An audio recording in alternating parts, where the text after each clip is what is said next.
you were in the Hells Angels from 77 to 2011? 76 to 2011, but you have to understand, like, walked into that world in 1966 while I was surfing still. You know, I was surfing and riding, and some of the guys were Stevie Binger was a very proficient surfer from Silver Strand. Yeah.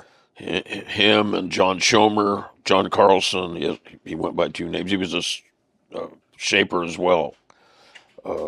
And Duty Juarez, these guys all hung out at Silver Strand. Yeah. And I started going to the beach with them. And Stevie wound up, he was one of the first guys to get a motorcycle. Yeah. And he became, him and I were good friends, but he became a member of the Hessians. And I drifted towards the Hells Angels, you know. And I initially hung out with a bike club called the Question Marks. Yeah. And then they introduced me to the Saint and Slaves, and then the Saint and Slaves introduced me to the Hells Angels. Okay. So let's go back a little bit. Let's go to you when you got your first board. Okay. You were 12? 12 or 13. And, you know, what's interesting is my mom kind of come from poverty. You know, we were very rich, lived from hand to mouth. I remember my dad at one time passing out, there was a new cleaning product on the market, Mr. Clean. Mm-hmm. And I remember as a kid, I was kind of like tripping on the guy because he looked very powerful. He had the shaved head and the earring and the crossed arms. And he got $3 a day for passing out samples. Really? Yeah. I mean, you know, I mean, we were broke, you know. Yeah. Well, I remember you told the story about that you wanted the hamburger box, Big Boy, and the whole, what transpired. Digging through the, my dad took the seats out of the car, and my mom and him and I, we were all rooting through the fuzz balls and dirt and whatnot, putting money together. Yeah. And people were laughing at us. And I thought they were laughing because they thought what we were doing was cool, because I kind of thought it was cool. I go, man, we're like on a treasure hunt. Yeah. And then I saw the look on my mother's face, and my mother said something to my father in Greek, which I understood at the time. I don't understand Greek much now. Nobody talks it around me. But I realized they were laughing at us, not with us. And kind of a big epiphany for me that day. And I've really... That day, I thought, man, I'm never going to be broke. Yeah. And, you know, it would kind of perhaps set me in the direction, you know, as an adult. But survival mechanism. Sure, yeah. But I remember my father was going to, now I don't know why he ever even considered this. He was trying to get a McDonald's franchise, and it was $25,000 for the franchise. Yeah. And I remember as a little kid, in the mind of a child, said over 1 million served. You know, they had the and I was like, we'll never be broke again. You know. Now, didn't your father own a restaurant? He did own a restaurant. He owned a restaurant in Oxnard called the Old Timer that had a brief stint of success. And then him and his partner, you know, another family member, got in a beef, and the whole thing unraveled. And you know. And your grandfather was a cobbler. He was a shoe repairman. Shoe place on the avenue. Ventura Avenue, Blacey's Shoe Repair. Wow. And my grandmother, well, all my grandparents came from Greece. My grandmother was betrothed to my grandfather that had the shoe repair place. Yeah. And she got on the boat when she was 12. He came over the year before, established himself, and waited for her on the eastern part of the country. That's exactly what my grandparents did. Yeah, and she came over a year later. She got on the boat. She was 12.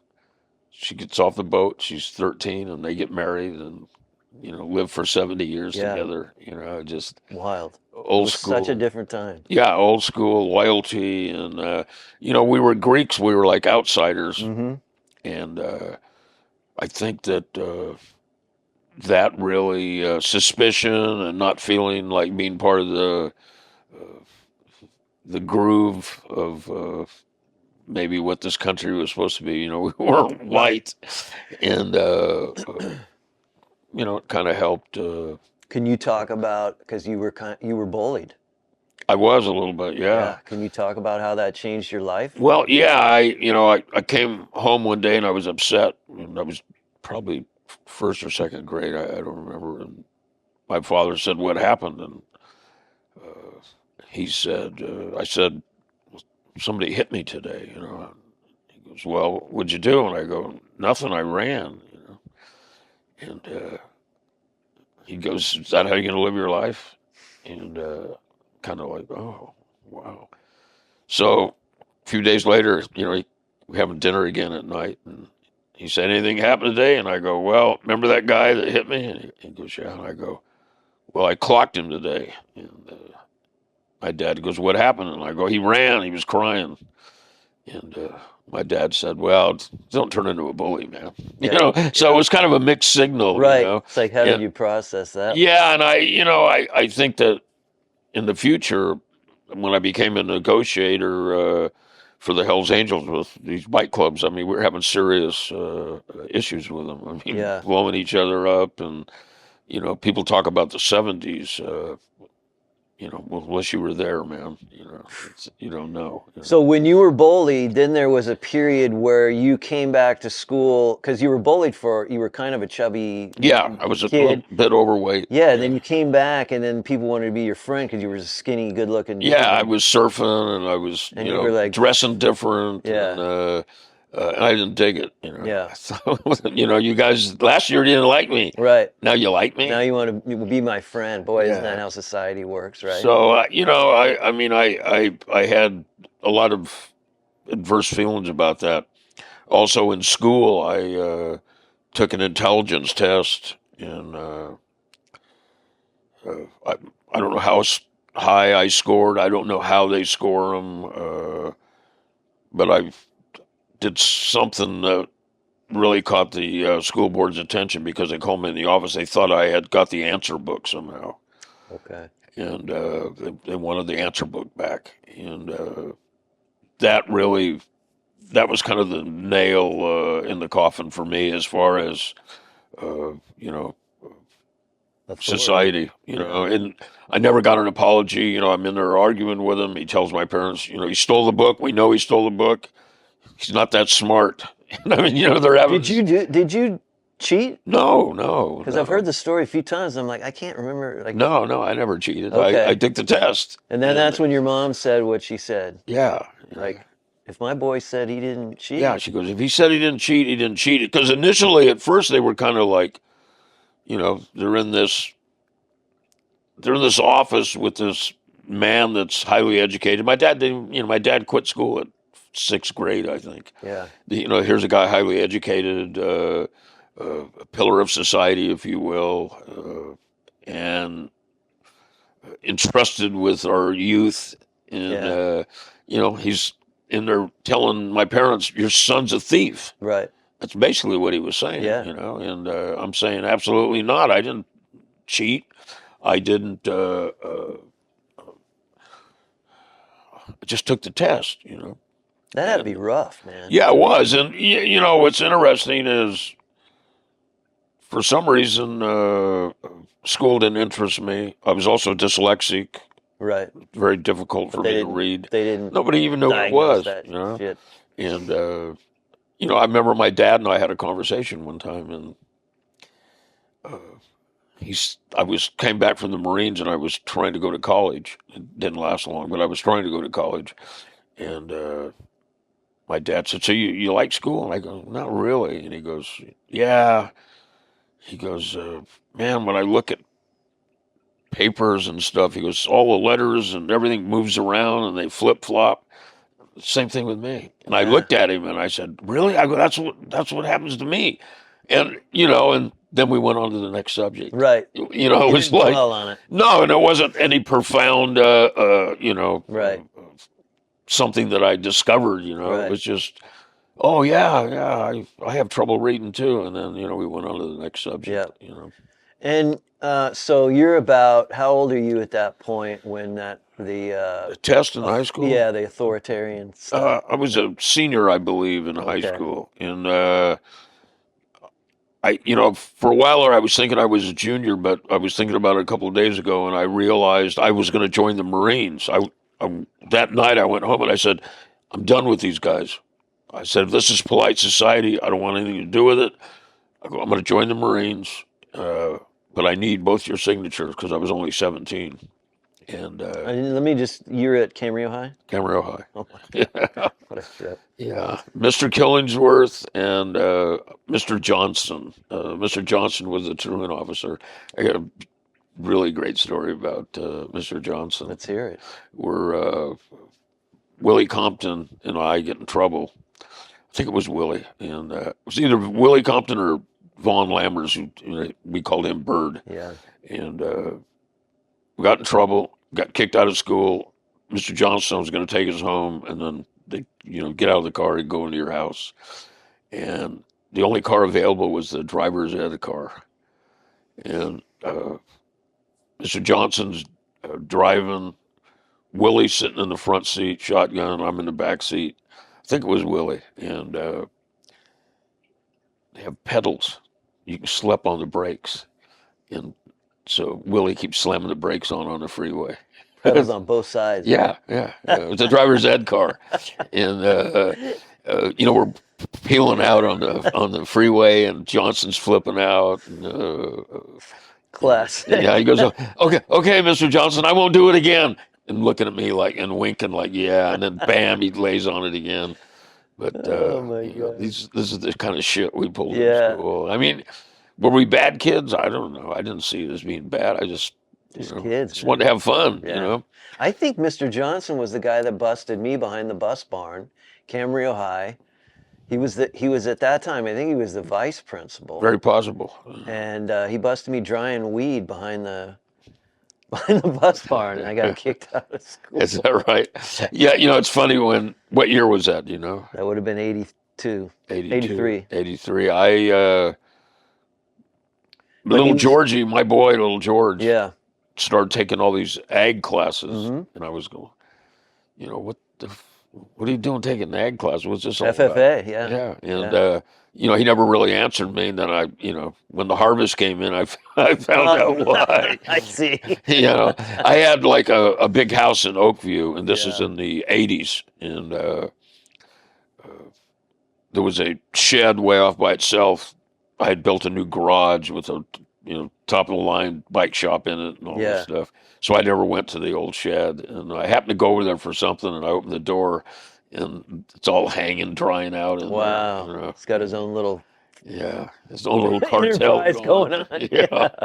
So let's go back. You were talking about the avenue, and I loved you were talking about all the homes back then. Yeah. Went right up to the ocean. Yeah. And then they ultimately they declared eminent domain, and didn't give the people shit for them. And we had the House of the Rising Sun down there. Okay, let's talk about that. And for those that don't know, this was that big house, White House, 3 windows, right. and right on the beach. Yeah, and the surf would come right up. Right. It was pretty much where the Holiday Inn is now. Yeah. Oh yeah. And describe what went on there, because I've got photos of huge parties. There was a guy there that I remember. He was one of the main guys. Resinetti, they called him. And I was just a little, I was 15. I don't know how old I was, 16. I think 15 when I first started hanging out there. Wow. And I know we'd go in there and drink wine and beer, and first starting to take LSD. There's a lot of LSD floating around Ventura. Do you ever heard of a guy, Ron Benner? He was a surfer, and he was taking acid, and he would wear a gun on his waistband, because they didn't have any laws in Ventura. They actually made a city ordinance so he couldn't wear his gun anymore. Really? Yeah. He was a just a real powerful guy. Tom Carlson was another. I don't know if you heard him. He was a really good. From you, I've heard who he Yeah, is. real good surfer. He became a member of the Orphans. But All these guys lived in that house? well, people, you don't know really who lived in the Because house. so many guys were there. Yeah, it would just come and go. But this guy Resonati, he had kind of a blonde on blonde Bob Dylan type haircut. Yeah. And there was another guy, and I thought of his name a couple of days ago, anticipating us talking. Yeah. Steve, that was his name. Okay. And he was totally into the whole scene. People were taking these nose inhalers and somehow doing something with stuff inside and making these, like homemade crank, Oh, or wow, speed okay. in the early days. Yeah. And This you is know, early 60s. yeah, Okay. this is early 60s. But the house had a bomb hanging from it. And, What do you mean a bomb? well, it was a shell of a bomb. It was a bomb. Like those classic shells Yeah, with the yeah, wings on yeah, the back? yeah. With the round. Yeah, it was hanging off there, and it had House of the Rising Sun, a big sign, and we were the local guys. Yeah. And I was a kid, but it was a pecking order. Yeah. And I've talked about that before, and that was Ventura's area. And Did they make you do stuff as a little grunt? no, Kind of well, yeah, like, hey, go get us food. yeah, shit like that. Yeah. But nothing like I would have to do ultimately as a Right. Hell's Angel prospect. But just good times, man. Yeah, It was a lot of fun. partying. A lot of parties, a lot of girls. Just, You got a smile that's a mile wide right now. I was just thinking about. I remember they get in the back of a pickup and they put the it was an El Camino with I forget what year the El Caminos first came out. I think it was an El Camino, and it had the tarp that had the buttons on it. Yeah. And you could, and they were in the back screwing, and they pull into, the guy's going like this to everybody, be quiet, and they pull in.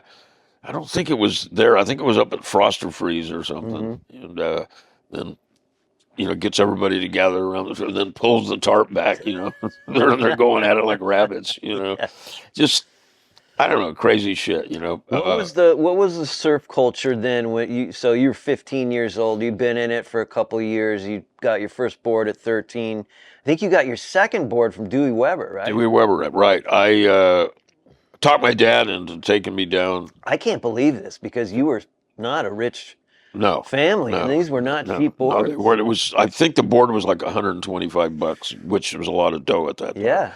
So I got to have this Dewey Weber board. And where was the shop for Dewey Weber at that time? South Bay, Damn. I don't remember. So this was a whole thing. Oh, yeah. So we go down there, and so I tell my dad, I say, look, man, I don't want you embarrassing me. I'm going to go in there. We'll just take a look around. Like, I never thought that we would buy a board. No way. My dad had, I don't know where he got the dough, but Right. So I'm in there, and I walk in there, and they had a pit in the middle of the shop. Mm-hmm. And they got logs in it. Yeah. And they're warming up, and Dewey Weber's there, and his hair looks like it's down to his shoulders, and Harold Iggy is there, and I recognize both of them immediately, and I'm like, oh fuck, man, Starstruck. yeah, I mean, man, these are the real deal. Yeah. And then comes in my dad. My dad just blows the whole thing for me. He walks up to the fire thing and acts like he's warming his hands and shit. But Dad was a fucking cool guy. That's classic. He goes, "Hey Dewey, what's going on, man?" Iggy, he recognized him from Surfer Magazine. Are you dying right now? Oh man, I'm just feeling like this big. And then he goes, "Now this is remember when they had all, I don't know about now the surfing culture because I've been out of it for so many years, but they had the Ho Daddy." Yeah. And, all the names. So Weber says to my dad says to Weber, "Can you fix this Grimmy up with a surfboard?" And I'm just like, Mother, Want to crawl in a hole. man. And then I realized, fuck, I'm going to get a board. So Yeah. put down payment on a board. They shaped me a board. We put a down You got a payment on it. custom board. Yeah, and you know, Weber's treat me like I know what I'm doing. Yeah. And Iggy was indifferent, kind of. He was cool, but Yeah. but Weber was the man. It was his shop. Yeah. And Little man on wheels, right? yeah, He so was the best. with those giant kickbacks, Yeah. So I, a couple of weeks, 3 weeks later, I can't remember how long, I go back and I You got your got board. my Dewey Weber, man. Beautiful board. Beautiful board. I got the big decal. You could get the small Yeah. one or the medium one. I wanted the big one. Was it like a triple stringer? Yeah, yes. With it didn't have the squared off tail. Okay. I don't think. Hmm. I remember it having a pointed tail, and they were trying to decide, were you surfing beach breaks or Oh, yeah. point, Yeah. and that's what Did Dewey. it have the big chop fin or the big square one? Yeah, it was a big fan. Yeah, 10-foot board, 9-foot? that board I think was 9.6. Yeah. And then I went later. I got a Harbor. I got the banana board, was 10 foot. So you got a harbor. Yeah, I got Nice. a Harbor next. And, So what was your spot?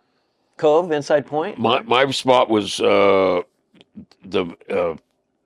C Street, Yep. inside point, and then we started going up to the horse stables, Okay. and that's when the horse stables were actually there. They were actual stables. There were actual horse stables there, right on the beach, and they take the horses out, Yeah. put them in the water and all that shit. We surfed there, and then we went up to the river mouth, Mm-hmm. and we called it the pipe. The pipe, yeah. And there was raw sewage.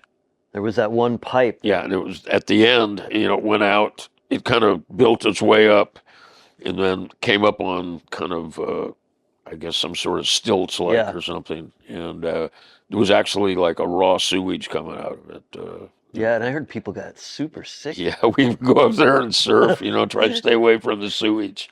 And just, I did a post on that once, and then people were like, the comments were, I got so sick, and I got so sick. They just were constantly telling how sick they got from that. really, I stuff don't that remember came getting out of like that real pipe. sick, but I remember, Well, you're a badass. yeah, well, maybe that's it. Why didn't I think of that? I don't know. I guess it's come so natural to me. It's just yeah. You just drink it. But that was where we surfed, and I had drifted away from Silver Strand. Yeah. Now, that was a rough area to hang out in. Well, let's talk about that. You had some friends down in Oxnard, Right. and that was during kind of the gnarliest localism time. Oh, man. And it was kind of the, as you put it, the fuck everyone. That's where you learned that whole attitude. Right. And what did that mean exactly? If you weren't from there, fuck you. That's exactly what it meant. And I remember, and I think I told the story, and you may have heard the story. You probably have, when John Schomer, you could really tell there was a pecking order. Mm-hmm. And I learned real quick about the pecking order because John was kind of like my hero, John Schomer, Yeah. John Carlson. And then when other people, like the Lowry brothers, would come around, his demeanor would change just a little bit. And then when Oh, I see, because he was a little more. he was a little bit Yeah. higher on the pecking Yeah. order, the Lowry brothers were like tough guys. And Yeah. then Duty was at the top of the totem pole. Duty And Juarez. then Lowry brothers would check themselves When Duty came when around. Duty came around. And so I started learning all this stuff. Nobody's telling me. Right. I'm just picking up on it, And so John and I spent a day surfing. We had gone, I think we'd been up to Stanley's or something, maybe. And that was like a venture out. How was that spot? Oh, I've heard man. so much about that That was spot. just incredible, And I used to ride that, the big oil, whatever it's called, the derrick. Yeah. Would go up and down. Yeah. And I rode it. I used to get on it and ride Really? it and drink wine. And, we used to take wine and we'd go out to the kelp line and tie the wine off on the kelp line Yeah. and keep it cold. and then we'd get a buzz on like surfing. Right. And I remember some hot shot. Now I surfed with some big name surfers before, and I can't remember this guy's name, but he came up there and I knew who he was. People was going, yeah, so and so's up here today. Oh, okay. We're at Stanley's, Yeah. and he. I saw him put a whistle on. Okay. What the fuck? What's this all about? And he goes out in the water, and even though we'd had like good relationships on this beach with him, Yeah. he gets out in the water and he starts blowing the whistle. And if he blows the whistle, it means you don't get on his wave because he's so and so. Shit. And I mean, we fucked him up real quick. Did you? Yeah, just run that guy off. I love it. He Just went drop back in to on South Bay. But I surfed with Rick Irons one time. Okay. And the guy was a gentleman, man. Yeah. And just unbelievable Yeah. surfer. Just great. We were up at the horse stables by ourselves. And he showed up. He showed up, and I recognized him. I mean, I was a big fan. Yeah. And it's like when I met Rick Griffin, the cartoonist. Yeah. I was with the Dead, and I was a Hell's Angel then. Yeah, you hung out with Jerry. Yeah, Yeah. Jerry and I were friends, and I was friends with a lot of the guys in the Dead, but Jerry and I especially. And Rick had lost an eye. He had like Yeah. a pirate. Yeah. He had really long hair and that patch on his eye, and I recognized him. Yeah. And so here I'm at Hell's Angel. I'm one of the leaders, and so I get introduced to him. How old were you at this time? 30 maybe. Okay, so 1970 something? Yeah, late 70s. Okay. And I said, Surfer Magazine. And he kind of looked at me and he goes, well, how'd you know that, man? And I go, I was a surfer, man. So him and I really hit it off, and we were getting pretty close, and he got killed. I think he got in an automobile accident or something. I don't quite remember, but I got off track here. But like John and I had been out surfing, and we stopped at where Tony's Pizza is. Yeah, Fiesta was across the street. I remember. Yeah, and I don't know if Tony's Pizza might have just been getting put there. Wow. Because they made him move. Oh, you know the whole story about Nope. that? Well, I'll get into that in a minute. Yeah. So we're at Fiesta, man. We're getting I think you get 10 corn dogs for $1 or something. Totally. Yeah. I've written about the 5 taquitos for $1.25. Yeah, it was. I think they were 10 cents each. Yeah. This is like 1963, maybe. I don't know, Wow. 64. So we used to fight the sailors all the time, and it was like it was a sport, Right. And they like to fight us, we like to fight them, but nobody got shot, nobody got stabbed. It was Right, just just fist good fight, and it times. was over with, Right. man, And so John says, "Hey, there's a swabby walking there," and he goes, Swabby. "A sailor." Swab the deck. Yeah. So he goes, "There's a swabby walking there." He goes, "Nail him, man." So I have the big taquito box, and I hang it out the thing, and I chuck it, and I nail it right in the top of the back, and the guy goes down. Jesus. And we go down to the beach, and we're down there drinking white port and lemon juice, Yeah. and big bonfire, Silver Strand. And Duty comes, and he's pissed, man. You can tell by his whole demeanor. And John says, "What's up, Duty? What happened, man?" And he goes, "Some motherfuckers just hit me in the back of the head with a box." So I'm going to confess to Duty because I got to tell Duty what happened, And John's looking at me going, "No." Better not. So everybody starts yucking on Duty. Yeah. Even though Duty's the top dog there, Yeah. we play hard, And I don't know the guy's name. I don't remember his name, but he makes some comment. He goes, "Well, how in the fuck could you miss that big fat fucking pineapple head of yours, Duty?" He's a Samoan, a big dude. And so Duty and him start arguing. So they start fighting, Yeah. Duty cleans his plow. The guy's on the ground, and Duty's mad. Now he's leaving, And John and I are getting out of there. It's all breaking up, And the guy yells, he says, "Hey, Duty!" And Duty turned around. It was, "What?" And he goes, "You still got a big fucking head." I'll never forget that as long as I live, man. And, Such a we all great bust up, story. get the fuck out of there, Yeah. But, that was their area. And I drifted over to Ventura. And What was it like hanging out in Strand at that time? I mean, did guys come to Strand from other cities, or were they yeah, and just they got freaked fucked out? up. Yeah, I remember cars, windows getting broken, tires cut. I've heard cars would get they'd take the tires off, they'd Yeah, fucking turn the car over and light on fire. Like it was nuts. I heard. yeah, it was pretty drastic. And And same thing in Ventura, though. okay, so Ventura was pretty bad too. Huh? Yeah, Ventura was very bad, and I You have any specific memories of that area, like when you were surfing C Street, where you guys would?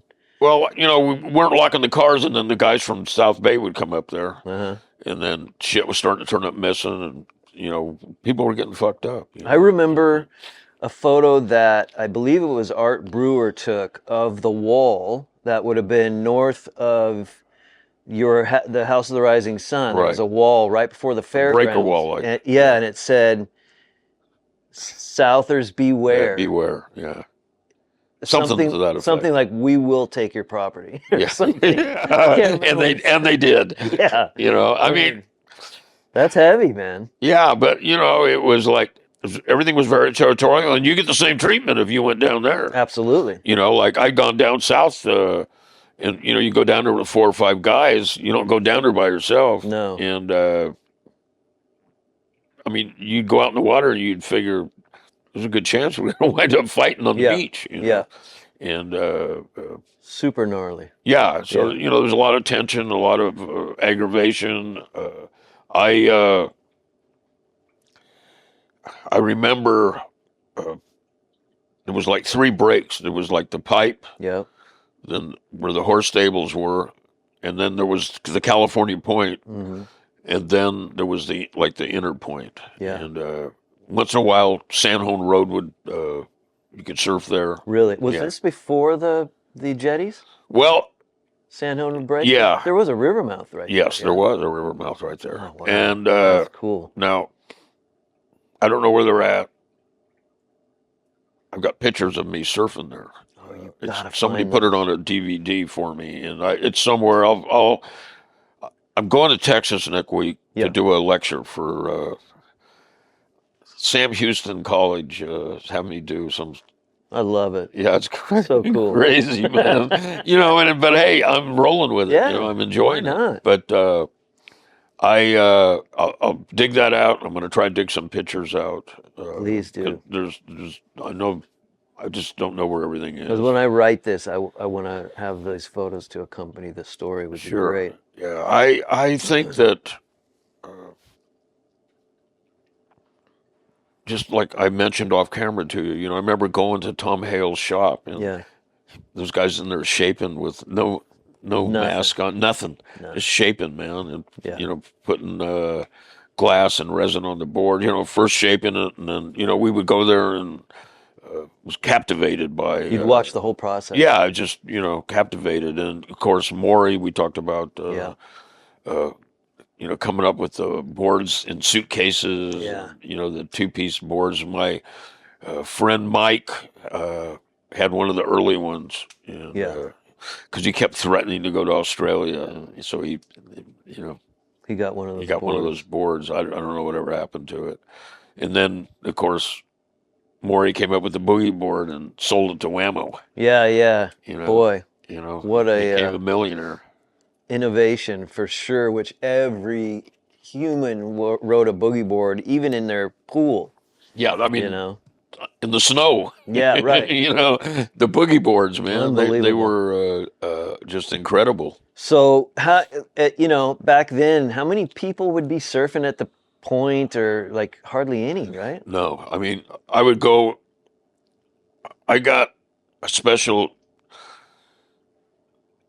my dad to say that I worked for him in his restaurant in the morning. Mm-hmm. So my first period was some sort of work I don't They know. still have that. They'd still have that Yeah. program. That was at Camarillo. Yeah. And so I would go surfing in the morning, and then I had to be. I think the second class started at 9:30, or I don't know. It started at 8 or 8:30, and Yeah. then the second had to be there for my second class. So I get up at 5 in the morning. I go surfing, and I mean, sometimes it was eerie because there was nobody there. No wetsuits. No wetsuits, man. I remember I was thinking this morning.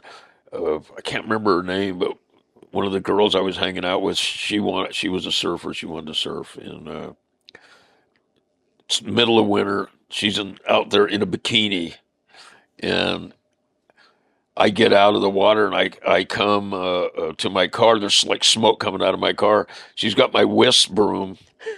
She's got it on fire, man. She's in my car, and I go, "What the fuck are you doing?" She goes, "It's cold, you know." And I'm like, "Get out of my car, you know." But That's just epic. crazy shit, you That's know. wild. Yeah, just crazy shit. And you know, like I said, there was I jumped off of. I mentioned Steve from the House of the Rising Sun. Yeah. Now, let's tell you how old and how long ago this was. This conversation. He goes, "Man, I got to show you something, man." He goes, "You think the Beatles are fucking cool?" And he's got some magazine. I don't know what it is. And he goes, "Check these dudes out. It's the Rolling Stones." Oh shit. Yeah, it was the first time the Rolling Stones. So Steve goes down to Santa Monica Civic, and it's James Brown, the Rolling Stones. It's you can see it. There's Yeah. a video of it floating around, and it's some sort of rock concert thing. One of their first times in the U.S. Do you think? Yeah. 62 or But this is the deal. It's like James Brown thinks he's the headliner, but it ain't James Brown. It's these white kids from Yeah. England, you know. And Steve's telling me the whole story. He's down there with his whole thing. You know, he followed him down Yeah. there to check him out, and then James Brown's all pissed off. You know, they had to. I think somebody had to convince him that he was the headliner. Yeah. And Now, did you ever? Okay, so that's interesting because didn't you, if I remember correctly, have conversations with Mick or one of those guys when that whole thing went well, that down? whole thing at Altamont. What happened was Rock Scully, manager of the Dead, Yeah. told the Stones manager, and I forget the dude's name. I can't think of it right now. Hey, you know, we usually have the Hell's Angels show up, and everybody behaves, and so they wanted us to come to the show. Security. Yeah, and but it wasn't like out and out security. It was like come and watch the equipment, make sure nobody fucks with it. But they made a mistake. Is what they did was when they got there, they parked all the bikes in the front, Mm-hmm. which is like a recipe for disaster because the crowd kept getting bigger and pushing, and then the bikes started getting knocked over, and that's when the shit all came down. It's like my friend Animal Paul Hibbets. He started hanging out with the Question Marks too. We hung out with the Question Marks Yeah. together. He went to Oakland, and I went to Los Angeles. We became Hell's Angels. He's the one that knocked out Marty Ballins. We were like good friends with the Airplane Yeah. until after the concert. Right. And Marty got his feelings hurt. But he kept cursing at Animal. And he told Animal, "Fuck you, man." And Animal, it may sound ridiculous, but that's like one of the worst things you could tell a Hell's Angel Yeah. back in the 70s, you know, maybe even now. And Animal said, "Hey, Marty, we're friends, but you can't tell me to get fucked." Yeah.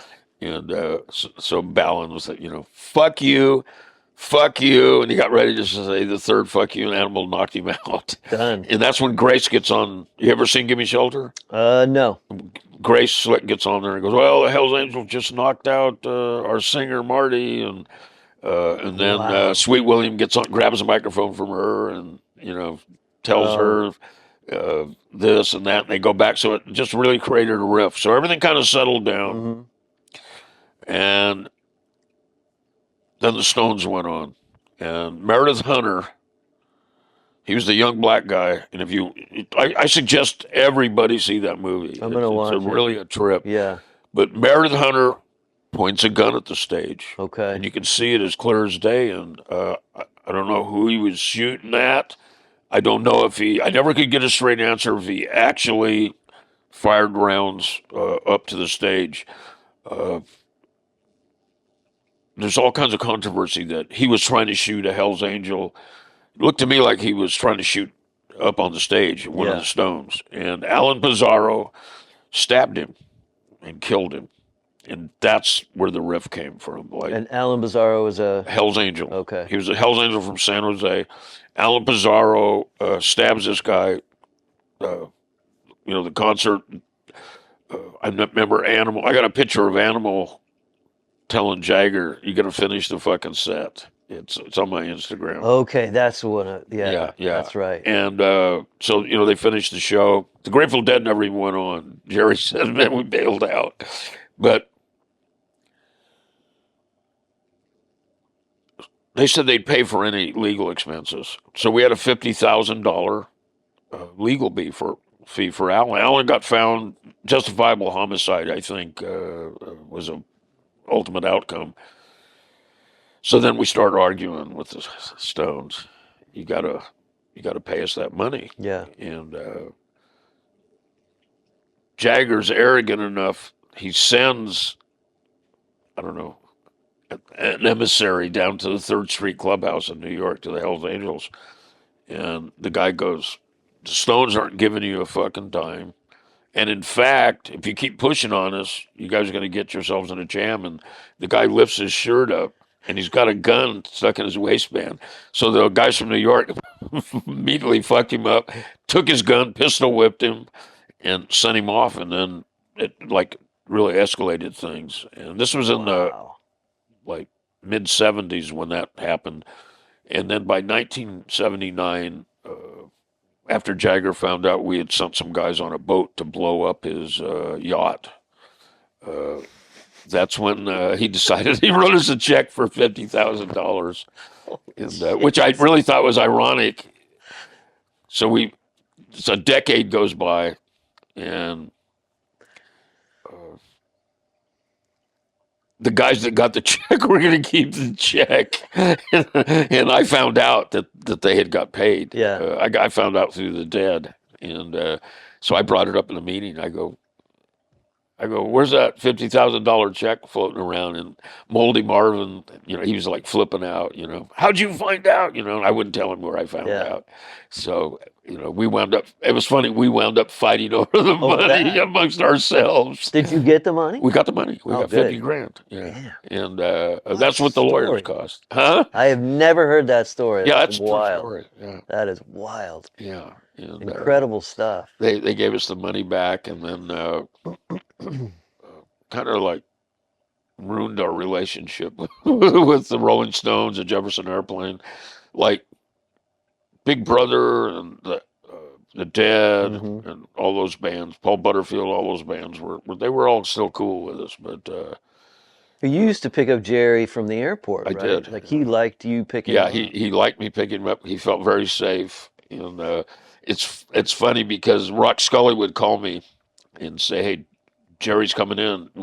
He asked if you would pick him up, and I'd get calls to have people picked up. Like Johnny Paycheck would call me. I'd send some of the guys, but Jerry wanted me to pick him up because he felt very safe. Yeah. But he was a trip, man. He'd tell me, "Don't look at the deadheads. Don't look at the deadheads," because they know that the Dead are coming to town, and people would be flying in on the airplane and shit, and then the fans would see him, But I'm Hell's Angel with all my regalia on. Yeah. Nobody's gonna fuck with him, No. And I go, "Come on, man, we'll just buzz through the airport." He'd come off. This is in the 70s. Yeah. No security whatsoever in the airport. Right. He'd come off the fucking airplane with a briefcase full of dope, man, and Heroin? Heroin, cocaine, opium. He liked opium. Nobody checked. Nobody shit. checked nothing, And we'd get back in the car, and he'd open You know, he'd open the briefcase up, man, and stick his head in there and just start getting high. And so he's like paranoid as fuck, and he wants me to pull into a 7-Eleven because he wants me to spray paint the windows black on this. I rented a car. I thought I'll make him comfortable. I'll rent a Sure. big Cadillac and all that Beautiful shit. caddy. Yeah, And he wants to spray he paint wants the to spray windows paint the windows black so the deadheads can't recognize him. And he's always, don't make eye contact. with the deadhead. Yeah, he goes, when you make eye contact, it's all over, George. His fans. Yeah, and then I would Love go. it. So I took him to my house up in Oakview, and I had a van. Yeah.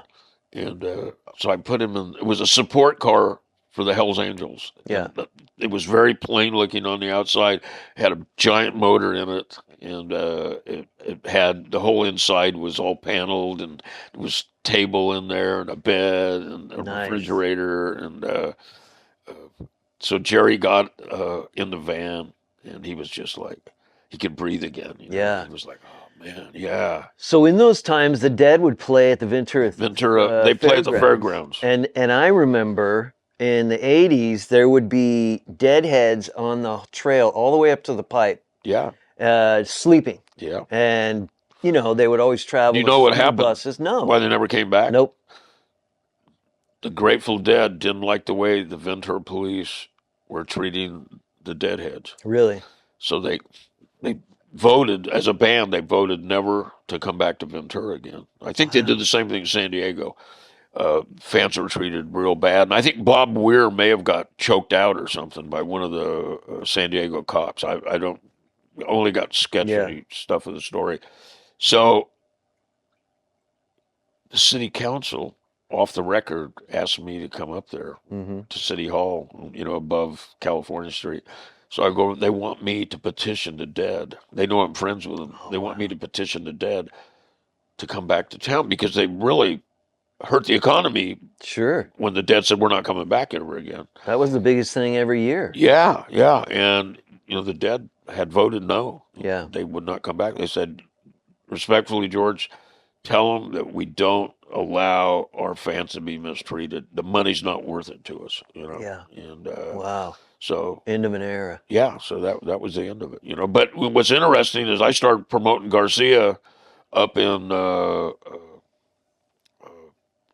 Arlington, and then ultimately Bill Graham and I started co-producing Garcia as his popularity get bigger and bigger and bigger. We started promoting the shows not at the Arlington. It was too small of a venue. We'd promote them at the Ventura Theater. And, Wow. So Garcia would come back, and you know, you get a lot of the Dead people come, but the Grateful Dead as a band would not come back. But you know what's interesting though? Later, Phil Leash. I mean, he was playing down there. Just recently, you know, he passed away, but prior to what happened to him, he was playing down there. I mean, those are just incredible times. You know? You go to a Dead show and Francis Ford Coppola's there, and I'm trying to think of he was a basketball star, red hair, big. Oh, Bill Walton. Bill Walton would be at every show. Wow. And I used to hang out with him, and then they'd have the most dangerous job in show business, which you know what that is, right? No. Piano player for the Grateful Dead, because they kept dying, you know. Did they really? Yeah. Pigpen did, and then Oh, man. I can't think of his name. The next guy died, and So that became the joke as the most dangerous job. in show business. The first time I went to the Grateful Dead studio. I'm over in Richmond with Angelo. Angelo was very, very close, and probably if it hadn't been for Angelo and Sandy Alexander from New York, I would have never got in with them as tight as I did.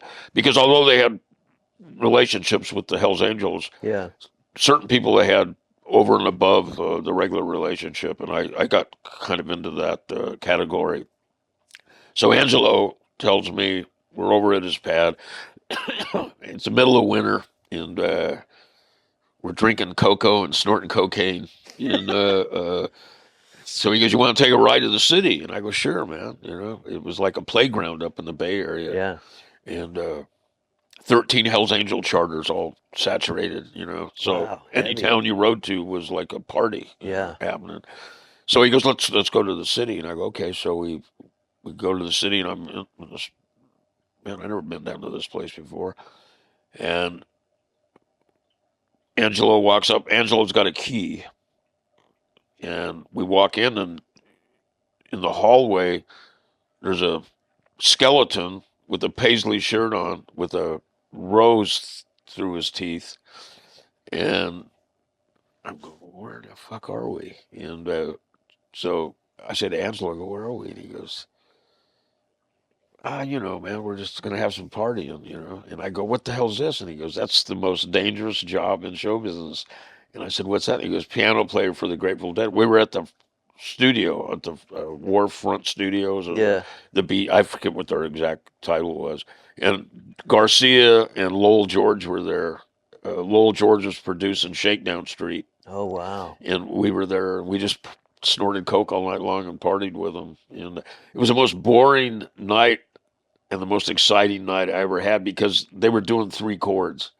They Oh, couldn't shit. get the chords right, you know. And these guys are perfectionists. And I'm like, you know, they all sound the fucking same. I know Garcia, you know. And, you know, they were going, no, we haven't got it. And if you can get the album, Yeah. and if you look in the liner notes, Mhm.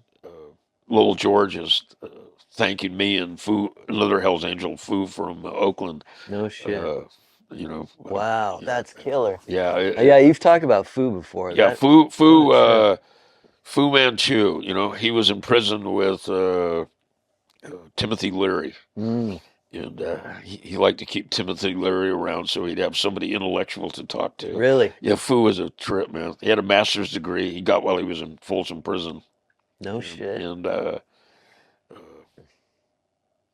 he was just a trip, man. Yeah. He had Charlie Magoo Productions. He helped him, Bill Graham, and Jerry Garcia and Rock Scully broke me into the music business as a promoter. Really? Yeah. And, So, how long were you in that kind of scene? I started in the early '80s, and I mean, I did stuff up into the 2000s. Who were you promoting? Do you Well, Waylon Jennings, really?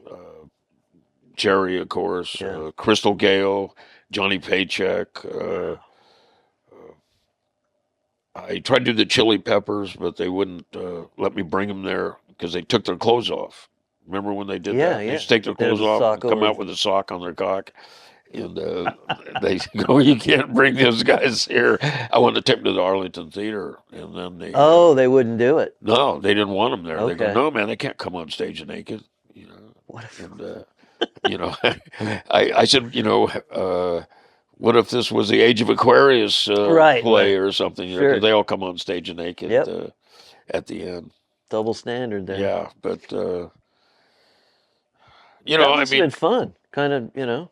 what's that? That must have been kind of Oh, fun man, promoting I had a that stuff. blast. You know, I'm still having a blast. Yeah. You know, I'm going to be 80 here in a couple of years, and Are you really? I'm still riding my motorcycle. Are you? Yeah. What kind of bike you I've got? got a ultra classic with a sidecar on it. No I got shit. 2 hip replacements Okay. from an accident.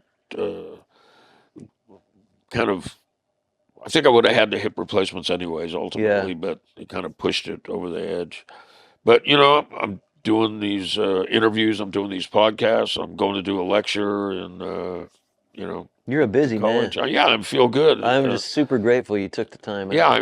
it's a pleasure. You know, I told you I was in Spain for 3 years, Yeah. man, living like a king over there. You know, Yeah. a production company optioned my book, Marked. They were going to turn it into a TV series, and COVID came. Yep. And then I think one of the dudes ran off with all the money, one of the producers, Yeah. and then announced his own death. And Professional swindler sounds like. apparently, man, you know, well, you know, that's where all the gangsters in Europe go. They go to Malaga and Marbella, in the south of Spain, man. That's where they all kick That's back. wild. Yeah, you know, it's funny. There's an old movie called The Hit, Yeah.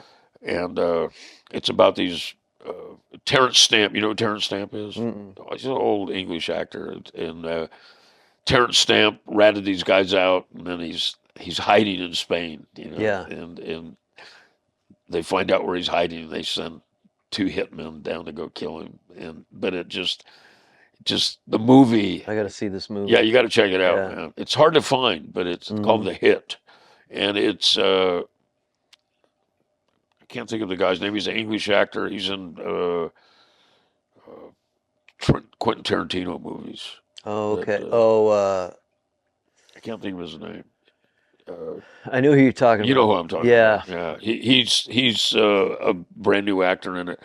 So, I'm having a lot of fun. I'm working right now towards another episodic movie thing with Michael Madsen. I don't know if you know who Michael Madsen Yeah, he's is. awesome. Yeah, he's him and I've been friends for quite a while. Yeah, he's rad. And So you're gonna do a film?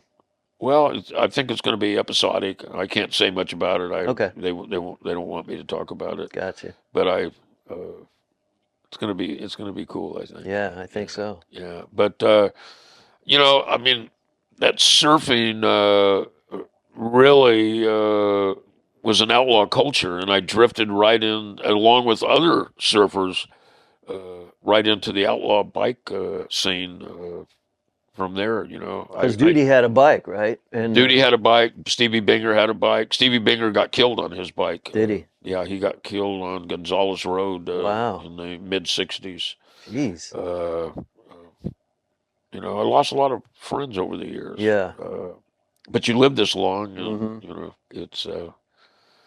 So when Duty had a bike, is that what kind of influenced you? Well, Seeing that? No, I saw my first outlaw biker around 1955 in San Fernando Valley. I was with my father. This guy pulled up to the stoplight, man, and I was hooked. Yeah. It's like it's the same feeling I got when I started surfing, man. It's like I got hooked on it. You know what it's like, man. Yep. You get that fever, man, and everybody out there. There's nothing that can get in your way. It just hooks you, man. And motorcycles did the same thing to me. But I walked out of that the mid-'50s with this image in my mind of this outlaw guy. And I did a stage play. I wrote a stage play. I have a 2-hour stage play that I did for a while. Went around the country and did it. Oh wow! Got great reviews. And in the stage play, I talk about when I discovered I was poor. You know, and that was the image that came to my mind. I wanted to be that biker dude, right? Because nobody fucked with him, man. He pulled up to that stoplight, and everybody around was looking at each other like, "Check this guy out, man." And he had his glasses pushed up on his head, and you remember all the details, every detail. And at the time, I hear this noise, and I don't know what it is. And then later, I realized it was the ball bearings in the clutch basket the clutch was disengaged and the ball bearings were rolling. Wow. And that was the noise. Yeah. Anybody that's ridden a Harley, anybody out there that's ridden an old Harley, you don't hear them anymore, but in the older Harleys, you hear those clutch basket, the ball bearings in the clutch basket. And it was just rattling and just the whole thing. And then when the light changed, man, he just boom, right through that intersection. And the guy talking to my dad, he was just so upset. That guy upset him so much. And he looked at me and he spit on the ground and he goes, "That's your fucking America." Wow. And I was like, I'm all in, man. That's my America. Metaphorically, man, I jumped on the back of that motorcycle that day. It left a huge impression on you. Huge impression. And then, I, 12, 13, 14 years old, man, I start, here comes the Beach Boys. And that's a whole nother trip. I went and saw a Beach Boys concert one time. How old were you? Probably 35. Oh, okay. And they were tripping out. What are the Hells Angels doing? Whoa, okay. You got deep into that. And they were just like, what are these guys doing? You guys are a fucking American institution, just like the Hells Angels. And this is no bullshit. Him and Dennis Wilson and I really hit it off. Of course, he drowned shortly after that, but I'm not responsible. Uh, Dennis Wilson, just took us to all the band members, and Brian was there, and they put fucking a chair up on the stage for me and my wife to sit in, so we could watch the whole show. Front row. Yeah, like stage row, man. Yeah. And it was just like I was reliving my youth that night as a surfer. Yeah. So when you were young and the Beach Boys came along, and that beautiful sound, and then songs. you had all the other albums that came out. Pet Sounds. But then there was all those the Ventures, and Dwayne Eddy, yeah, and Dick Dale. Dick Dale. Like Dick Dale was very cool. We got in a fight with Dwayne Eddy one night at the truck stop in Camarillo. Of course you did. Yeah, but it was so cool. After the fight, everything was good. Everything was good. Yeah. Wild. But just some wild times. I think about him. I dream about him sometimes. You have vivid dreams, don't you? Really vivid dreams. Always have. Yeah, really vivid dreams. I just had one a couple of nights ago, and somebody was with me, and I'm a felon. I'm a multiple felon. I can't be around guns, and they had a gun, and they were with us, and I was going, man, get that fucking gun away from me, you know? And wow. Yeah, but it's interesting. Yeah. So, when they bulldoze those homes for the promenade and the fucking Holiday Inn, what was that about? Well, you were there, yeah? Yeah. Well, yeah, I was there. They decided these homes got to go, and I think there was and I think history repeats itself usually. Yep. And I think that there were people, the city fathers, if you will, that thought, we got to get these people out of here before all this development starts. And they were saying, condemn, they're not healthy, and, all that bullshit. Yeah. And then the next thing you know, they're building the boardwalk. They're structuring Holiday Inn, all the apartments. Those things burnt down twice. All the framing for the apartments down there in the Holiday Inn. Somebody firebombed it. They just didn't want that shit. They didn't want it there. And they were doing the freeway. They ruined Stanley's surf spot. Yeah. They ruined piers. Remember the oil piers? Yep. Did you ever surf there? Yep. Yeah. One of my favorite spots to surf. Yeah, but, the break changed when they put the freeway in. Yeah. All that stuff changed. Remember Tanks? Yep. That was another one of my favorite spots. All that stuff changed. So all this kind of happened at the same time. This had to be a fucking shock to you. Development. Yeah, it was a total shock. And then they I started. don't want to say it was instrumental in making me drift out of the surfer lifestyle. But a lot of people are real despondent about it, man. That's interesting. I never thought about that, but looking at it now and seeing what it did to that whole fucking area as a surfer, I would have been. Oh, it was pissed. Devastating. Yeah. Here, let me tell you. So, back in the old day, do you know where Pirano's restaurant is? It was a delicatessen. By Maine. Yeah. In the little park right there. Yep. Do you know that used to be a street that went through? Yes. And Tony's Pizza used to be on that street. No, I didn't know that. Yeah, Tony's Pizza. We used to go over there for a pizza at night, and then, the friendly fights would happen. I was going to say, you're smiling like you got in trouble. So then the friendly fights would happen. So they took Tony. They kicked him out of there, said, we're closing the street off because of the fights. And they gave him, where Tony's Pizza is now? Yeah. They gave him that little piece of property there.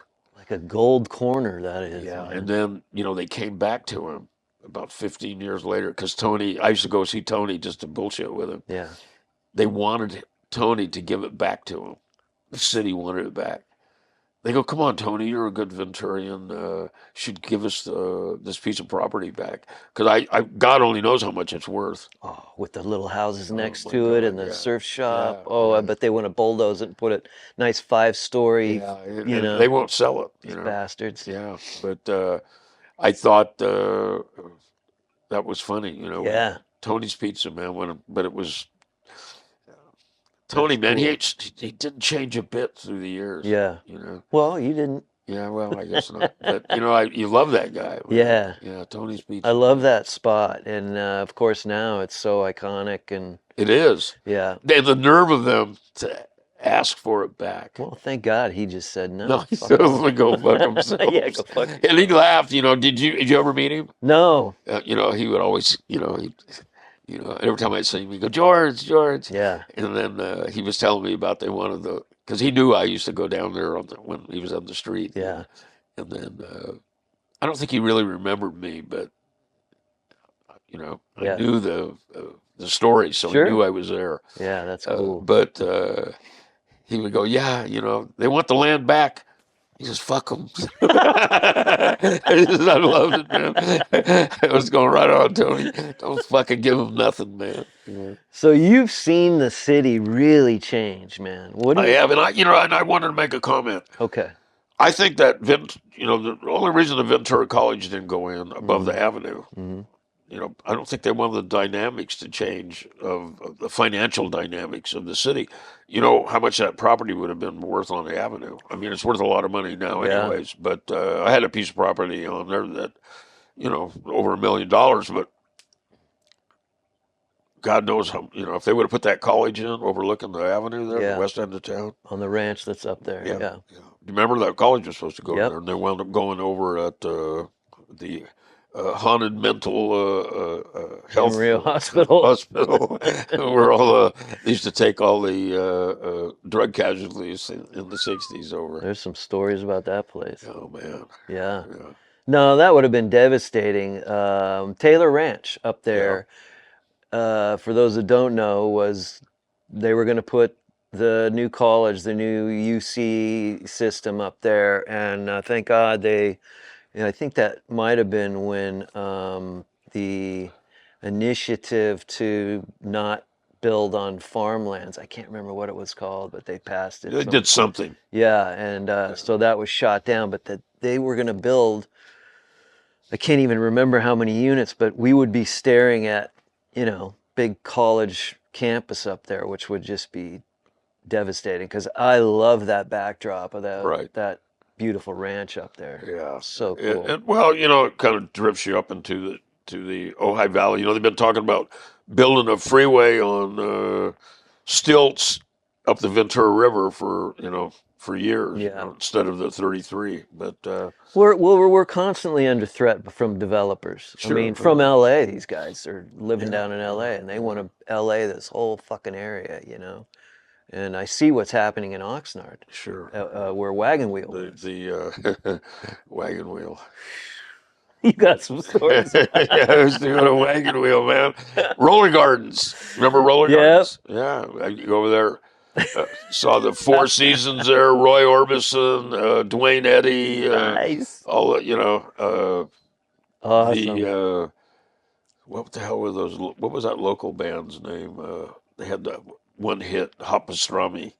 Hot pastrami. Hot Pastrami. What year was this? 63 or 64. And then Martin Smith had the Colonial House, and they had the guy out front, and they had the big protest from LA. They had the black guy out front with he had like a little towel, and he would wave you into the. And then the civil rights people came up here, man. Said you can't do that. That's what they said. You can't do that. We used to stop and give the dude money, Yeah. and we'd throw him beers. We'd pull up and throw him beers so he could drink while he was out there working. Talk about when you were, say, a teenager, driving age. What did you guys do around Ventura? Like, what was the bitchin' stuff to do back then? Well, we would go to Oxnard and So nothing. cruise. So you'd leave. Go to Oxnard and cruise, Yeah. fight the sailors. We'd go down to, we were laughing when my wife Beverly was here. we'd go down to Port Hueneme and poach the women, Yeah. and Ventura had a cruise, up Main Street, and then all the way down. Then you'd go around where Tony's Pizza was, Yeah.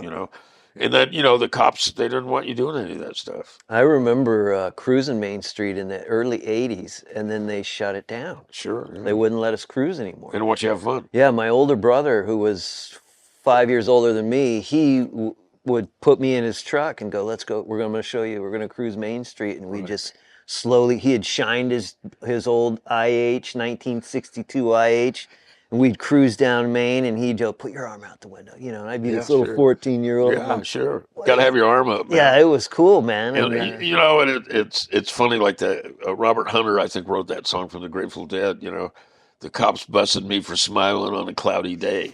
Right, any reason. Yeah, they didn't want you to have any fun, man. No. And so you guys go to Oxnard. What else? What else was there to do back then? Surf.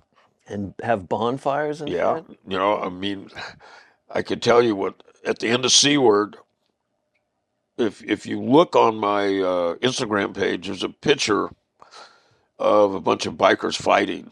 Mm-hmm. And that's an actual event that took place in Ventura in about 1973.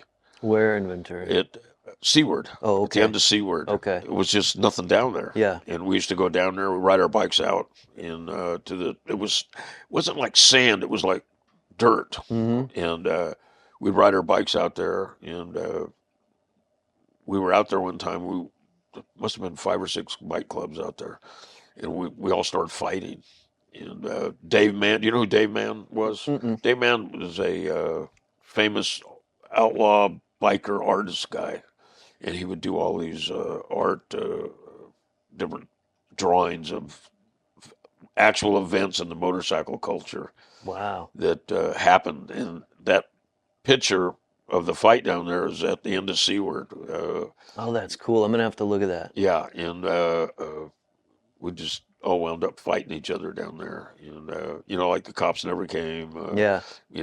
We probably fought on and off all night long. We'd start fighting, then we'd stop, and then somebody'd say something again, and then there was like I said, 4 or 5 clubs down there. Yeah. And Did you hang out in Pierpont much? no, not really. No. Trying to think of. There was a lot of tension down there. Yeah. Yeah, back then. Did you surf down there at all? Not really. Well, not really. There was no surf. We kind of stuck to the 3 places in Ventura. Stanley's and Tank, but then in Oxnard, by the power plant over there, Yeah. some big waves over there sometimes. Shores. Yeah. Did you go down to Hueneme at all? No, never went down there much. No Silver need. Strand. Yeah. That was as far south. Yeah.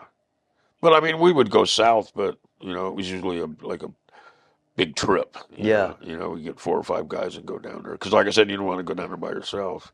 Yeah. Because it didn't work out. So were there big? When we surfed in high school, we'd surf all day, and then there'd be a big party somewhere. Sure, yeah. Did you Always guys was do a that? party, man. Yeah. Load up in the car and a bunch of Right. dudes and Yeah. roll up, and then you're looking for chicks and the whole deal. Yeah. Yeah, And drinking and drugging, or just drinking, or all of it. all of it. Yeah, I mean, you got to do it all, And yeah, we had such incredible times, man. Yeah. The parties and at the Ventura Clubhouse, we used to have just huge parties down there. And, You used to have big bands there. yeah. A buddy of mine told me his band played there. Yeah, we had Big Bad Voodoo Daddy played there. Yeah. And what would be cool is like Tommy Lee would show up because he wanted to check out and hang out with the Hells Angels. And Pamela Oh, because he Anderson. was a motorcycle dude for a while. Yeah. Right. Yeah, That's right. Yeah. He was into it. And I had a bar up in Santa Barbara that the cops kept trying to tie me to. And, Yeah. Yeah. I mean, I owned part of it, but they couldn't prove it. What bar was that? I forget the name. You walk downstairs. Hmm. You went down. It was up on State Street. It was off like you're on State. Turn off on like going up on the left side. If you're walking Hmm. up straight, up State, turn left on one of those little streets. You go about a half a block, and And you, it's a it's downstairs a bar. down. Yeah, you walk downstairs, Hmm. and this was in when they indicted me in 2001. They indicted me like 59 counts on state racketeering and all kinds of shit, income What tax. does that mean, racketeering? Can you explain that? Well, that I was I had a continuing criminal type enterprise going, and they consider certain things racketeering charges. And did they just drum up all this bullshit? Yeah, I mean, it collapsed under its own weight. They did get me. They said I owed $300,000 in back taxes for 1 year, and I wound up. I audited. I did my own audit with the state franchise tax board. Hmm. I had to pay $1,100, and so it went from 300,000 to $1,100. The case they dropped all the charges on the case, but that was one of the things they were trying to prove I owned a bar up there, and they couldn't. They could never tie it in. Yeah. And Did you do time in this whole thing? well, I did. I went to prison in 1986 Which to prison? 87, Terminal Island Federal Prison. Damn. I beat that case, but I had to stay there a year. They wouldn't give me bail. And then in 2001, I had to spend a year in solitary confinement For what? for the racketeering Why did they case. put you in solitary? I don't know. That's Just insane. control. And then in 2011, they said in 2007 I ordered some fire bombings, and which was complete bullshit. Hmm. So I wound up in 2013. I went to prison in Texas for a year. I pled out on that case because I was looking at some really serious time. If I would have got found guilty on count 6, 7, or 8, I would have had to have done a mandatory life. Are you Arson, kidding? arson is a very serious federal offense, Okay. and they said I ordered the firebombing of these 2 tattoo shops, and they couldn't prove it. Yeah. But I Where were did the tattoo shops? in Ventura. Huh. But I didn't want to take the chance. My daughter was my lawyer, Yeah. and she says, they want to send you to Texas for a year, man. Just show everybody they taught you a lesson. Yeah. And I said, let's go. I'll go to Texas for a year. Let's go. And now I'm going back. So, oh man, that's heavy. Terminal Island. Yeah, Terminal Island. I was down there with Mike Franchise, uh, Rosanna Gambino. Mm. I was down there with all these. I met a lot of mob guys down there. Yeah. And I became friends with him. Still friends with Michael Franchise. He's got a good He podcast does have a too. good Yeah. podcast. Him and I just did a podcast Yeah. together. It was just like was on fire. Yeah. He's good. Yeah. Yeah. I think I watched that. That was really good, actually. So as I'm getting ready to leave, all these mob guys from New York and California and whatnot, they're giving me their phone numbers, and so I get home.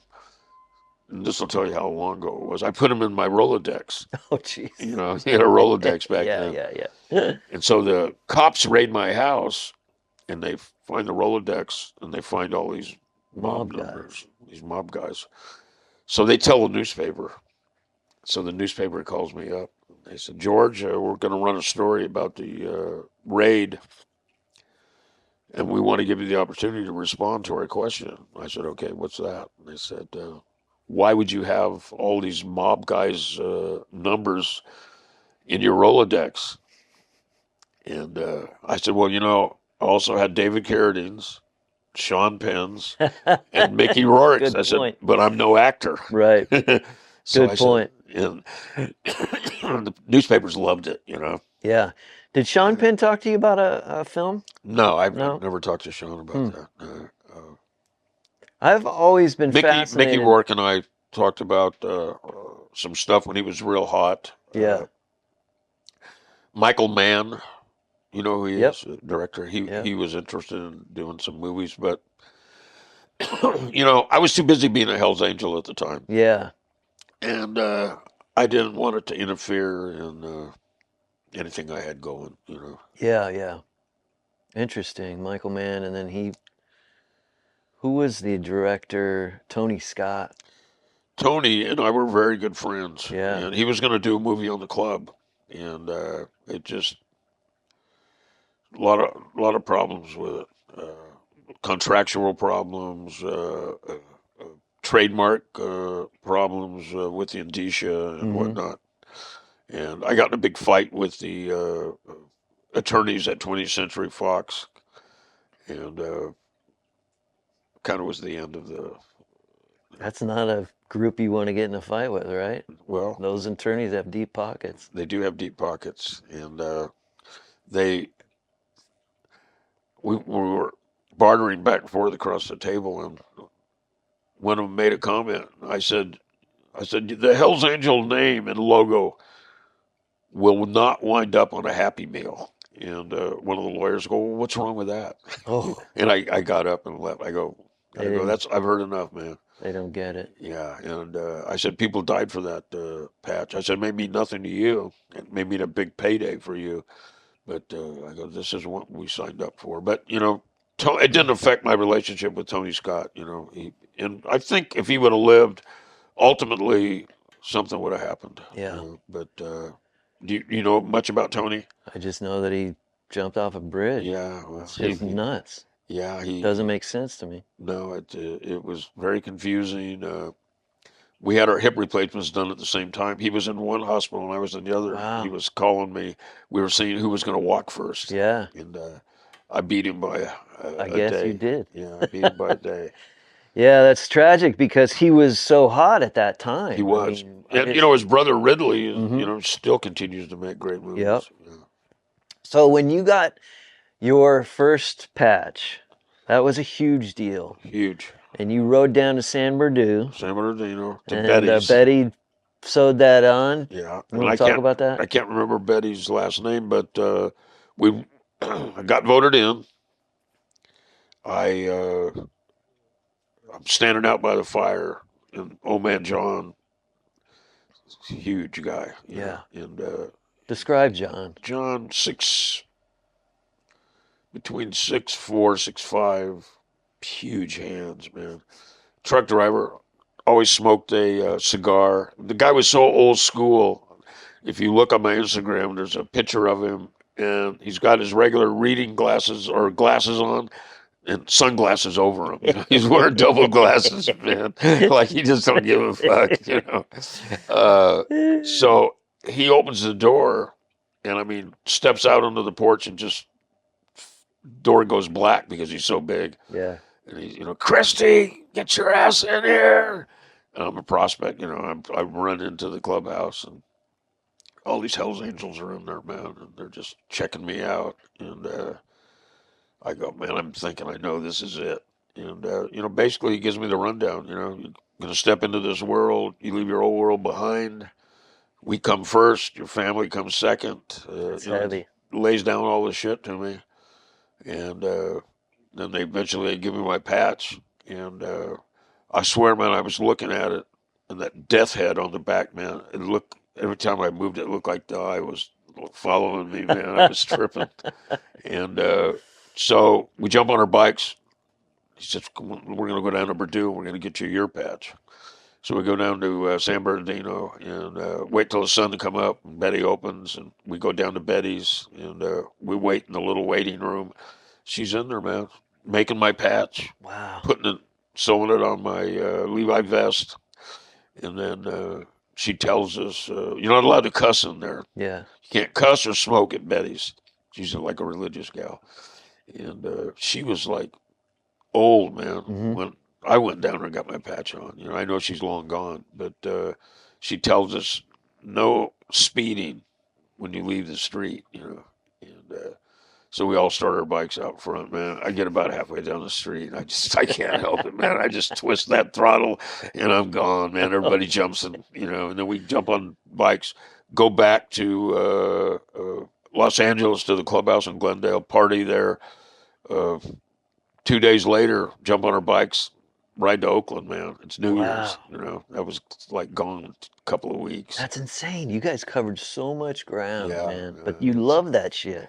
I live for it, man. Yeah, the wind blowing in your Yeah, hair, the yeah, pipes yeah, blasting, yeah. just It's just, I know I was talking about, somebody wrote me, I do, like my little Patreon podcast, I do a Q&A every week, and I was talking about the riding up to Harry the Horse to his funeral in middle of winter, man. And I remember, how you have those bank signs where they have the time and the temperature. yep. I remember looking up and looking at the temperature. It was 22 degrees, man. Damn. It was like, And you got your Levi's on and yeah, it was like freezing, sleeve man. jacket. Yeah, it was freezing, man. It's funny. And then later, I broke off into, I started wearing Patagonia. And remember when Black Flies was real Yeah. popular? I started wearing Black Flies stuff. And Wall Street Journal calls me up, and they're doing a history of the leather jacket. Oh, wow. And so I drop all this stuff on them. I go, man, that shit's for squares, man. I go, I'm a mountain man, Patagonia and Black Flies, and that's what I was wearing at the time. I was Yeah. wearing Black Flies snow gear, Yeah. snowboard gear. Yeah. I put on a whole Black Flies thing and Oh, that's funny. get some Patagonia stuff, but. Yeah. Like I had some long credit with Black Fly, man. Did they send you stuff? Yeah, they were real cool to us. They used to have a party every year, and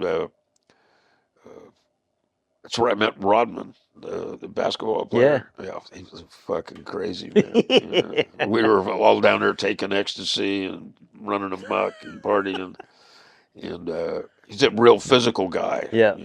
And but they would have a party every year to thank all their supporters and stuff. That had to be a party, It man. was unbelievable. They ran a whole theater. I don't know the name of the theater. I can't recall, but it was a little bit bigger than Ventura Theater. Hmm. And they would have, the top-notch entertainment. Yeah. I'm trying to think of that band. The guy OD'd up in Ventura, or the night before he came to Ventura. They were out of Long Beach. They turned into the L.A. All Stars or something. Long Beach LA Long Dub Beach All Dub All Stars. Stars. Yeah, I don't But the remember band that guy. before that, I can't Mhm. remember the name of the band. But Oh, shoot, I don't you know remember who who I'm that talking was. about. Yeah. They'd all be down there playing, and just great, Killer great shows, times. huh? Yeah, just great times, man. So I'm seeing your tattoo. You did 4 years in the Marines. Well, I was a Marine reservist, but I actually did over 4 years. I Yeah. did close to 5 with With Blinky. Blinky. Just went into the Shapers Hall of Fame. I Yeah. think. Didn't he get inducted into that? Yep. And, So talk about that a little bit. well, You and Blinky were together in he was my platoon leader. Wow. And I remember one time they called for us to come up. They wanted us to overtake some hill. We were doing war games. And he said, man, our whole squad's loaded, man. We were all fucked up on LSD. We go, ask second squad, man. We can't take that hill right now. And all the fucking flares were going off and shit. We were like tripping. Incredible. But, had meetings once a month, and, Blinky was down. A lot of guys from Ventura down there. A lot of surfers. Yeah. Were you still surfing at that time when you were first in the Club, when I first got into Hells Angels, I was still surfing. I had made the were? transition to a smaller board. Leslie Wong hooked me up with remember Leslie Wong? Yeah, I was going to talk to you about Yeah, Leslie yeah, also. Yeah, Leslie hooked me up with a board. He was an incredible surfer. He was incredible. And, I don't know I think he got caught slinging some dope or something. Yeah, I don't know. I just know he influenced a lot of people, including like Davey Miller. Yeah, sure. He talks about Davey. Yeah. I love Davey. You know Davey? I know Davey. Yeah. And he's a cool cat. yeah, Leslie was. They lived on Ann Street. Okay. This old house down there. Like 4 or 5 of them lived down there, and he was just way ahead of the curve on surfing. Yeah. Man, I just heard he was such a style master. Yeah, and when I was in Terminal Island, there was a lot of guys. They didn't have a prison over there, so Mhm. they'd bring the guys from Hawaii to California and put them Yeah. in Terminal Island. And there was a lot of I don't remember their names, but they were like big name surfer guys, Okay. from the islands. Marvin Foster. I don't know. I They think he got did caught some time. slinging Yeah. pot and Yeah. ice and shit. Yeah. Yeah. So you and Blinky are in the Corps, Marines, right. Marines, and where were you guys stationed? There was a platoon out of Port Hueneme. We had our own. Uh, we had the Marine Corps Reserve Depot out there, so Okay. we had our whole little unit. We were an infantry company, 0311. Okay. We were riflemen, and there was a rifle unit. But And then we you, kept thinking we were going to get activated yeah, to Vietnam. That's when you joined that unit. That was the first thing they told you. We're getting activated. yeah, And the idea was I wanted to, if we were going to go to Vietnam, I wanted to go with people that I knew and I had some background with. And I can't think, there was a lot of other surfers that hmm were over there at the unit. But me and Blinky, I had forgot that Blinky was my platoon sergeant. Really? And I ran into him right before I left for Spain just to kind of say goodbye. Yeah. And we started talking. I go, God damn, Blinky, I forgot about all that, man. He put on. I helped organize an event for Blinky to show all his historical stuff, Right. and I had no idea he was in the Marines. So Sure, yeah, he was a sergeant, I think. yeah, wild. He Blinky pretty together. Yeah, well, he's an icon of Ventura surfing Sure, history. yeah. I mean, it's there's so much history that we need to preserve, and that's why I wanted to talk to you about Right. these things, because I have so many people asking me about that house and about that time, and you get stories from Blinky or you get it from somebody else. Is there any And pictures of that house around? yeah, I There got him are. right here. Oh, really? Yeah, I'd love to see them. I haven't seen it but in years. yeah, when you mentioned that, I was just like, wow, I need to talk to George about. Rosinetti, I don't know. I think he was an artist. He wasn't a surfer. Resonetti. Yeah, I don't think he was a surfer. I don't remember him surfing. Remember him being like an artist or something. I can't remember, but they said, I mean, you may know the dudes in this picture. And then you can. Yeah, there's Chuck Crisp. Oh my God. And that's the era you were there. Yeah, except I don't see the bomb on here. Oh, it was outside. Yeah, Oh. And then you can scroll. There's other shots of that house on the same post. oh, the same post. Yeah. Okay. Oh, I see. There Okay. you go. Couple other shots. Now that looks like the El Camino that had the cover on it. Right, huh? Yeah, that's it, and it's all its glory, man. What a trip. Is that bringing back some memories? Oh man.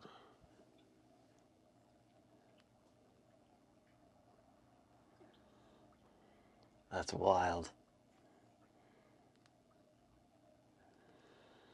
They just bulldozed all that shit down. It's unreal, huh? That had to be shocking, Like your whole past was just dozed. Yeah, it was just like heavy. Yeah. That's wild that you recognize. Yeah, and then I found out that the first house was owned by this family.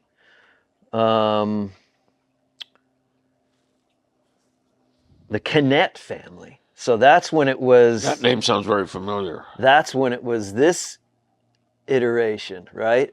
A nice, respectable home, family home. And then after that, I don't know how it became, you know, the surfer's house, but I guess the Canets moved out and life moved on.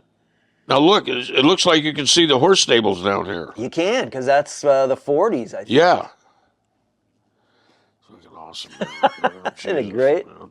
Yeah, it was. I love history, man. It just, That's some good stuff. yeah, it's just great. Well, I don't want to take too much more of your time, but I think we've covered a lot, Okay. and unless you got some other stuff to talk about. Yeah. That's just the beginning. Yeah, I figured. I wanted to cover that area because Yeah, and you that's a good always- area to cover. You know? Yeah, you always touch on it, and then no one ever says, "Hey, talk What about about it." They'll this? just Yeah. go. They want to talk about. They the want to Hells talk about Angels. Hell's Angels. Yeah, you know? yeah. Yeah, for sure. But this stuff's important, and I don't know. You know, it's funny. 100 years from now, will they talk about that house? Probably not, but know. unless we keep it alive, right? Yeah, and I hope there's a kid out there somewhere that reads my stuff. There's a couple little teenagers that are like, "Dude, I love your stories," and those will be the kids that want to carry on historical stuff. You know? yeah, you know, there was such. I was trying to think of my first wife, Cheryl. Her sister was going out with this one of the best surfers in Ventura. I can't think of his name. He was he blew my mind, man. Like first time I saw him in the water, because I met him through my girlfriend at the time. You Yeah.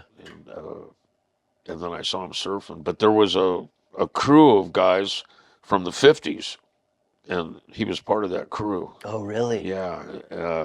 Him. There was another guy that was a stockbroker, I think, Okay.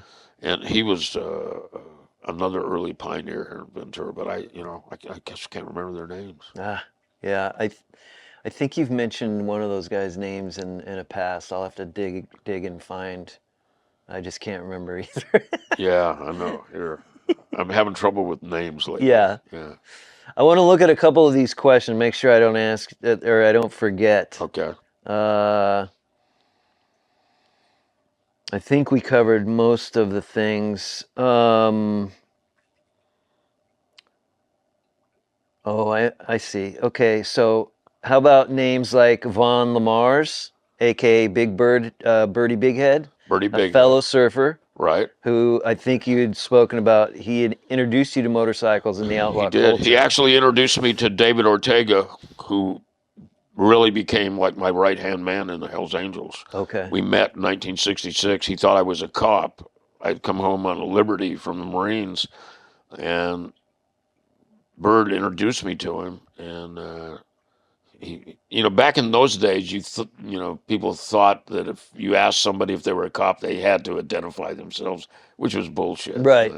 So, he said, "Are you a cop?" I was all offended, and we wound up smoking a big fat joint. Right. So And, before they bust out the drugs, they gotta go, "So are you a cop?" Yeah, And then if you exactly. say no, okay, good. Yeah, exactly. It's crazy, So Can't get arrested. So Bird became he hung out with the question marks with me. David Ortega was already a question mark, and David Ortega went to. It's a funny story. It's not. Some people it's not funny. To me, it's just my off sense of humor. David goes to San Quentin for pot. He winds up in San Quentin. Does like about 3 or 4 years up there for Unreal. some pot. What a joke. Comes back, and David had completely changed. I mean, he was a pretty tough hombre now. Mm-hmm. And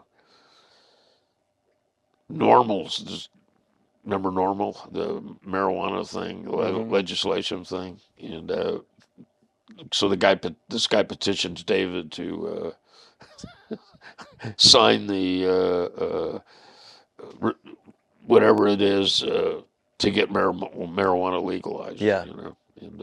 And David tells him, "Go do your fucking time like me." The guy's like looking at me like, "What was this all about?" But Classic. David, that's a perfect example of somebody going to prison and coming back a real dangerous guy. Right. Yeah. Like prison changes people for the worse, Yeah, right? he came back. He was a completely different guy. Uh, I mean, my best friend for till he passed. But we were. I mean, you got to imagine the Hell's Angels are talking about how prison changes guys. Yeah, So I mean, that's a pretty big statement. sure, Yeah, sure. They're like, yeah. holy shit, this Holy guy's shit! Did prison fuck this this guy up guy's or what? crazy. We had David Ortega. We had another guy, Doug the Thug, that had been sentenced to shock treatments, Damn, and they were entertaining the thought of a lobotomy. in prison. Yeah, Damn. and broke him out. Yeah, And but there's another guy. How do you wind up with a name like Doug the Thug? Doug the Thug. Yeah, Yeah, you had some classic nicknames yeah. in the. So there's another example of prison doesn't work. No, Yeah. no. Let's see. We talked about duty, Juarez, localism, Blinky. Wow, I actually covered most things without even looking at my list. I'm shocked. So you're a professional. Yeah, I guess. I play one. What is something that you learned from all those years of being around that violence? It's not productive. Yeah. But I will tell you this. In order to be an effective peacemaker, you got to be willing to go to war. Yeah, right. And it sounds like a contradiction, but I went all over the world representing the Hells Angels. We had a war going on in Denmark, Finland, uh, all these Nordic countries, and I mean these guys were blowing each other up. Really? And one of the things that was confusing to me was where are these guys getting all these weapons? Mm-hmm. And I found out each town had a militia, and the armory was at the end of town, and the weapons were locked up with a padlock. Really?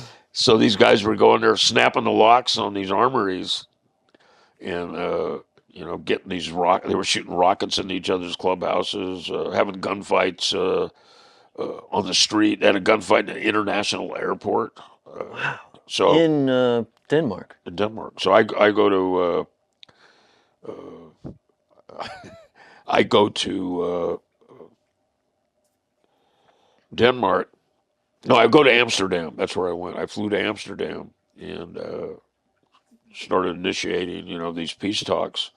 And it got so bad over there that the Scandinavian governments petitioned our governments to let two very dangerous men into our country, the leader of the Hells Angels over there and the leader of the Banditos. And they got special visas to come in, and we had a special phone number. If anybody from law enforcement interfered in the peace talks, we would give them that number, and they would call Washington, and Washington would tell them to stand down. That they were Wow. trying to end this war over there.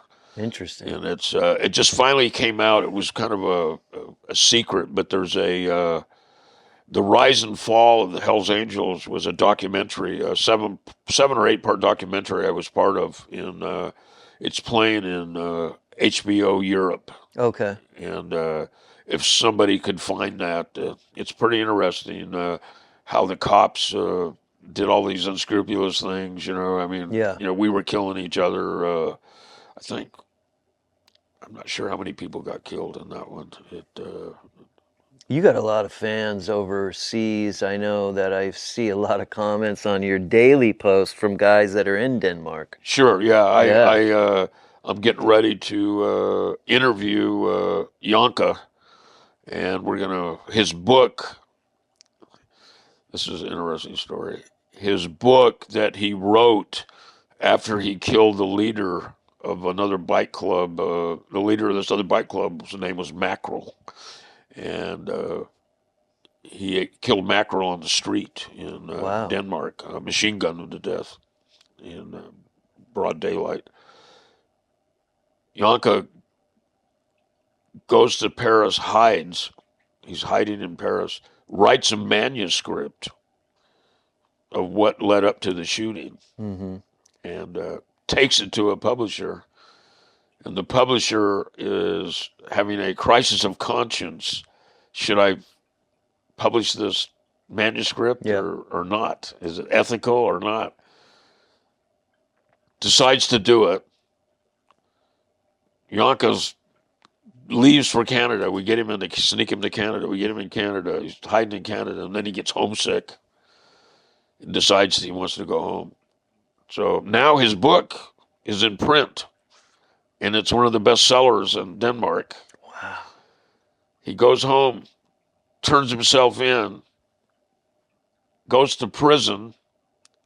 Sentence, it's a life sentence for murder. But life sentence over there is like 15 years, 12 years. And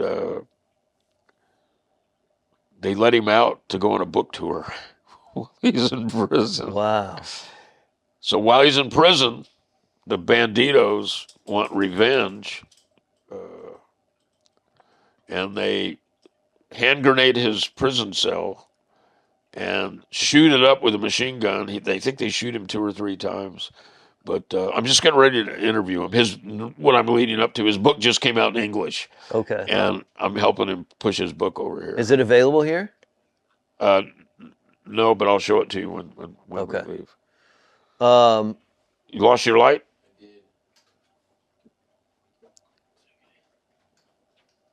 It's not detrimental. a battery? Yeah, it's okay. You guys keep going. All right. So anyways, that's what I got going. Did you, wasn't there a situation at the clubhouse in Ventura where there was a bomb or something that you had to, or some bomb threat? Or... Well, we've actually had 2 bomb explosions at the Ventura Clubhouse on Fixaway. We had one satchel charge type bomb, and we also had a hand grenade thrown in the clubhouse. Oh, okay. That's the one that went, kind of rolled under. Yeah. It looked like a trailer hitch going Right. across the floor. David Ortega thought it was a trailer hitch. He goes, "What? Why would anybody throw a trailer hitch in here?" And then it exploded. But what redirected the explosion was it went off under a steel chair. Okay. And so instead of going up, it went across. And it blew every tire in the clubhouse. It blew it flat. Damn. Yeah, didn't no shrapnel in it. It just blew it flat. And no one got injured? Well, David got injured. Oh, okay. But could have been worse. Yeah. He's okay. Yeah. And then what was, there was a story where you had to transport a bomb.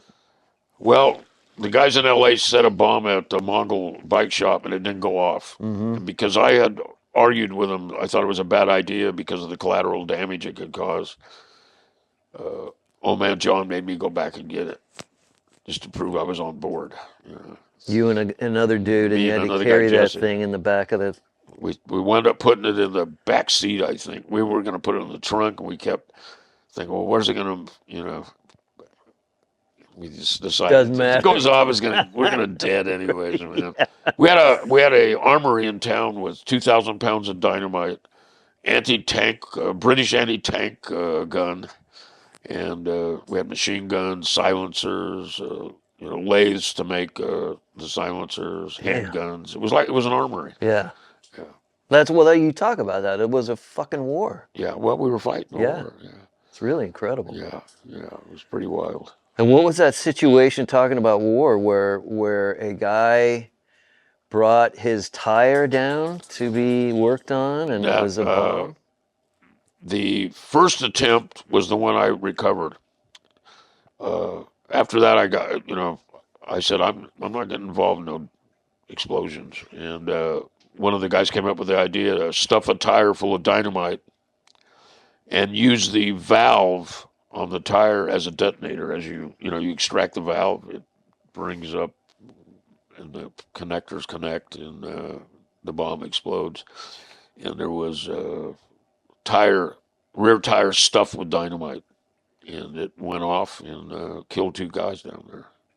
He said, I want to get my tire at the end of the day. Yeah, he said, I need my tire, man. And he goes, I'll give you extra $40 if you do it right now. And the guy goes, okay, I'll start on it right now. Give me about 20 minutes. And